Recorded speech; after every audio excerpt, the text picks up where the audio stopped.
9 years, math teacher and physics teacher. Started at Fort Wayne Community Schools for 5 years, and then Garrett High School for 4 years. Went to Smith Green Community Schools, Cherubusco High School for 3 years as an assistant principal and then principal.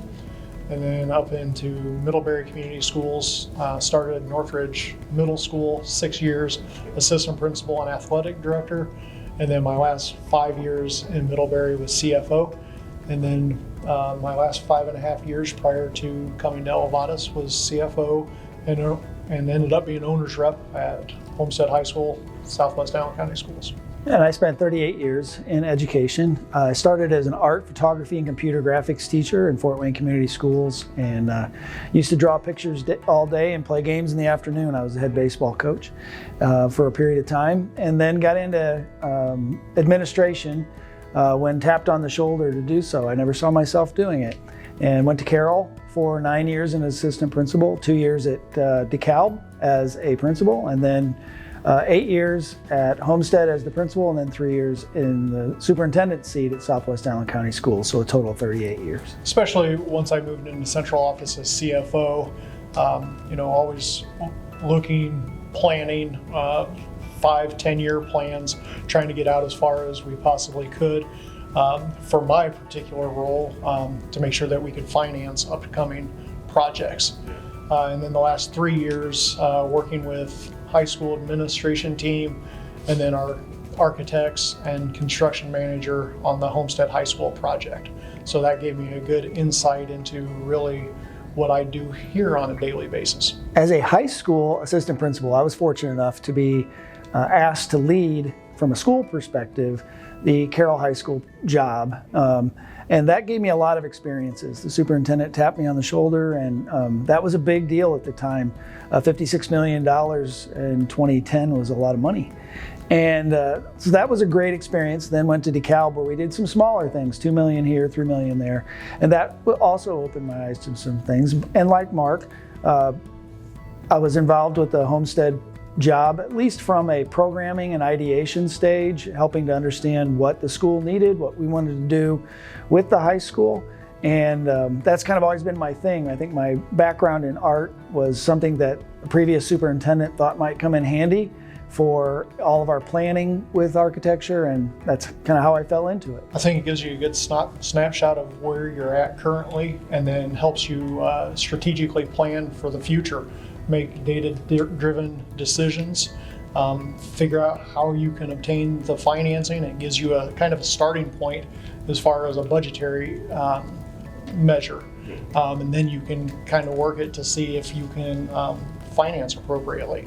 How much debt are you going to have to take on to do the various projects that your district needs? Even a building level person should have a real understanding of what's going on in their building. It's kind of obvious to some people, but not so obvious to others, that the carpet needs to be replaced.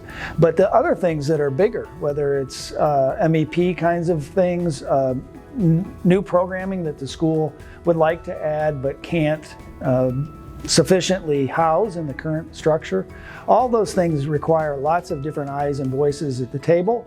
And as smart as school people are, it's great to bring professionals along with you who can help point out things that you may not have seen. Well, I know Mark and I were able to work together on one set of facility audits that, had things continued the way they were going, would have seen several projects going on all at the same time. Audits will let you know, again, what needs to happen. And when you check in with your teachers, when you talk to your administrators and community members, you start to get a sense of what they need and desire. But you also need to take into account what you can afford and what's logical, because not everybody needs a turfed parking lot or whatever it happens to be. Yeah, there might be a really good idea there, but maybe it's a kernel of an idea that doesn't need to be popped. So I think those audits help create a big picture that before you take a big step forward, you need to know those things that are required and desired and can be afforded in your community. Yeah, I think schools oftentimes get reactive, and you need to be proactive. I mean, you know that you have to take care of roofing and HVAC systems and carpet and some of those kinds of things, but sometimes you want to do the things that get a little bit more of the pop as well. You know, whether you are turfing a football field or a new press box, but you need to have an audit done so that you are aware of your necessities prior to getting into some more of your wants. I think if you start from a programming standpoint, you can start at the bottom, pre-K, and work your way up, or you can start at the top at the high school and work your way down. Obviously, there are benefits to scale. Not every district can do the same amount of programming, different kinds of programming that District A is doing is going to be different than District B. But once you decide what your community wants to support, vocational programming, industrial tech, health careers, maybe it's advanced math courses, maybe it's dual credit, all of the things that make an education special. One of the things that I always say, and it upsets math teachers, is you can take algebra anywhere. What are we going to offer our kids? It could be an ag program. You know, there's so many different things that you have to decide are going to fit into your program, and then decide how to house those things and what's your community's commitment to housing those things. As you move down, it may appear on the surface that there's less need for programming thought, but I will tell you, at the younger ages, you're talking about preschool programming, special ed, hearing, speech, kinds of different classes that maybe they're concentrated at the lower end rather than the upper end. So you have to look at what are the programs that are required, but then also what are the programs that we are going to offer as a community that will set us apart and bless our kids as they grow older. Yeah, I would agree with Park on that. You know, when I was at Smith Green Community Schools, Cherubusco High School, there was a lot of priority, you know, and it is always driven by academic programs, but what are the academic programs that is important to the community. FFA was very important. Now, it wasn't necessarily the farming piece that everybody thinks of when they start thinking of FFA, but it's the animal science, the ag business. Those things were very important there. Now you get into small engines and welding, but again, that takes planning ahead of time so that you have the dollars to fund those particular programs. Other schools, it might be more along the dual credit lines, like AP courses. When I was up in Middlebury Community Schools, we did international baccalaureate IB, programming, IB programming, you know, so that was important to that community up there. But there's a cost to that. So if you don't have long-range planning to pay for those costs, it can be problematic. Yeah, I mean, you have to certainly prioritize, but it goes to the needs versus the wants probably, you know, and being proactive so that you know that your roofs are in good shape for the next 10, 15, 20 years. You know that your HVACs are in good shape, because those can be millions of dollars hits. So it'd be tough to do turf on a football field while you have leaky roofs. So you absolutely have to find that balance. But the community doesn't necessarily see the roof and what kind of condition it is in. They do see the turf or the new band field, or you know, whatever it is, the cosmetic things that are more the wants, the neat things that you can do in a school.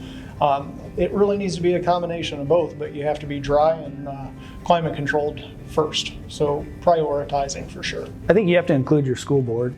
Obviously, the bigger the master plan, the more community members need to be at least at the table from an ideation standpoint. Obviously, they're not making the decisions. Your board and your leadership team in the central office will be making those decisions. I think once you have a direction there we go. From your community, your school board, your other stakeholders, then I think you can bring in your professionals to, because school personnel, you know, myself, I don't know how to build a building without involving the professionals. I didn't know roofing, you know, landscape architects, just all the different professionals that it takes, insurance advisors, brokers. It takes a lot of different professionals to help get things right for a school district. Sometimes the things that the community sees on the outside are not really the things that need addressed. Like you were talking about the roof. If we need to spend $2.5 million on air handlers, nobody notices that. So you have to do some background with people, but you also want them to be dreaming about the potentials for their community. If we address these things, what else would you like to see are very important. And I'd echo what Mark said about bringing in your attorneys, your bond counsel, the people who float bonds, to have them help see, having the community see how this will be paid for. Because oftentimes people think it's going to add an expense, where in most districts you can do the things that you need to do without adding a lot of expense in most cases. Now, if you're incredibly, have an incredible growth spurt, you may have to go to your community asking for some money for a period of time. If your community is a little bit more stagnant in terms of growth, or it's getting smaller, sometimes there's some bonding capacity there. But that's an education piece, helping them to understand how we're going to pay for this here in our community. We went to school to be teachers and coaches and administrators. We did not go to school to necessarily build new buildings. So it takes so many professionals that work behind the scenes that never gets mentioned in schools. It is very rare for a superintendent or a CFO or a principal to make a sole decision without bringing in experts within the field. We rely heavily on them. Some of my closest friends now are professionals that I build a relationship with outside of schools. Yeah, I think there's a balance between safety and things that we want in our schools. Our parents, I'm a student, I'm going to school, our parents go to work somewhere and they work and live in this big, shiny, incredible new space. We often want the same thing for our kids. So you have to take that trend in architecture and design and meld it, blend it together with the things that you want for your students. One of the things that I've said many times is old school is good school too. But we don't want our kids going to school at the penitentiary. We want them to have light, we want them to have space, we want them to have proper sound and different things. We want them to have access to technology, but we also want them to have access to books and things. So the school building is a part of the process, but if you think of your experience in school, it's influenced by the people, yes, the courses you take, yes, but also by that space. And the more we can design the space for education and an uplifting experience, the better off it's going to be for the learner. Yeah, flexible learning environments for sure that allow for collaboration and innovation. I think that is one of the trends. Of course, safety is always there. I mean, that has to be first and foremost. Career technical education, that's a serious push, I think, across the United States and probably even worldwide. And then technology integration as well, which can combine all of those various things. I would say no matter how much experience they have, the key to success is bringing along professional partners. You could have a ton of experience and miss the obvious unless you have other people's eyes on the process. So I would just say, we're here to help. We're here to help you think. And once design starts, we're here to help create the school you desire, not necessarily the school that we would build. But this needs to be your product in the end. And the only way to get the product you want is to get the professionals at the table. Yeah, certainly start with the community, your internal stakeholders. Get a common vision for the direction that you want to go, and then bring in the professionals to collaborate with them. Get as many people at the table as you can that have the experience to take you where you need to be. Putting all the thoughts together, some of the parts is greater than the whole, I suppose. Mm-hmm.